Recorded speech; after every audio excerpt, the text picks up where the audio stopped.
নতুন একটি রাজনৈতিক বিতর্ক শুরু হয়েছে। মির্জা আব্বাস সেই বিতর্কে অংশ নিয়ে বলছেন, ১-১১-র পরিণতি বিএনপির চেয়ে বেশি কেউ ভোগ করেনি। অর্থাৎ ১-১১-য় বিএনপি আনার পায়তারা করছে। নাহিদ ইসলামের এই বক্তব্য পরিপ্রেক্ষিতে মির্জা আব্বাস বলছে যে ১-১১-তে সবচেয়ে ভিকটিম হচ্ছে বিএনপি। এটা সত্য যে মূলত টার্গেটই করা হয়েছিল বিএনপিকে, এবং মানে তার সত্য পরে আওয়ামী লীগও যতগুলো মামলা ছিল 1-11-এর সময়, সেই মামলায় এই যে বেগম খালেদা জিয়া লম্বা সময় ধরে কারাভোগ করলেন।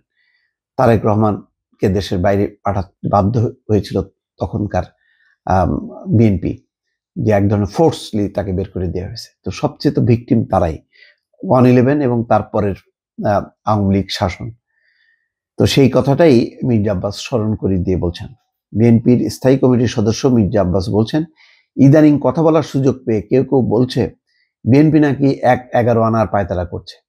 তাদের বলছি, ১-১১-র ভয়াবহ পরিণতি বিএনপির চেয়ে কেউ বেশি ভোগ করেনি।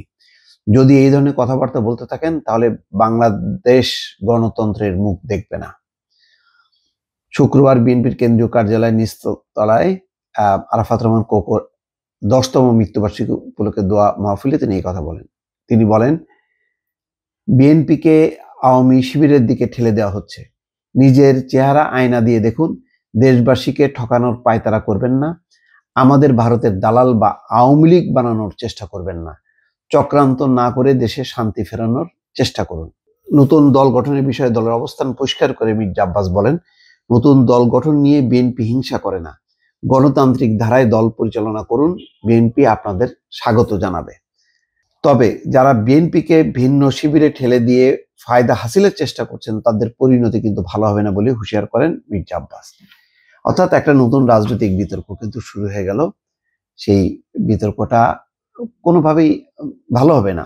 এখানে রিজভিও কথা বলেছেন, উপদেষ্টা আরো দুইজন আসিফ মাহমুদ কথা বলেছেন, হাসনাত আব্দুল্লাহ কথা বলেছেন। সব মিলিয়ে এখন যে নতুন মুখোমুখি একটি অবস্থা বিএনপি এবং সরকারের উপদেষ্টা এবং বৈষম্য বিরোধী ছাত্র আন্দোলন, হয়তো নাগরিক কমিটিও কথা বলতে পারে এই ইস্যুতে। তো বেশ সংঘাতপূর্ণ হয়েছে। মূলত মির্জা ফখরুল দুটি বিষয় এনেছে, যে সরকারের থেকে রাজনীতি করা উচিত না, তাদের সরকার থেকে বেরিয়ে যাওয়া উচিত। আরেকটি হচ্ছে যে 1-11, যে সরকার নিরপেক্ষ যদি না থাকে তাহলে নিরপেক্ষ সরকার প্রয়োজন হবে। এই দুটি কথার প্রেক্ষিতে রীতিমতো তোলপাড় চলছে এবং পাল্টাপাল্টি বক্তব্য দিচ্ছে, তাতে সামিল হচ্ছে রাজনীতিকরা। ফলে একটা বেশ মুখোমুখি একটি অবস্থান শুরু হয়েছে রাজনীতিতে। অথচ 5.5 মাস আগে দুই পক্ষই শেখ হাসিনার পতনের দাবিতে তারা মরণপণ লড়াই করেছিল। দর্শক ভালো থাকবেন, আল্লাহ হাফেজ।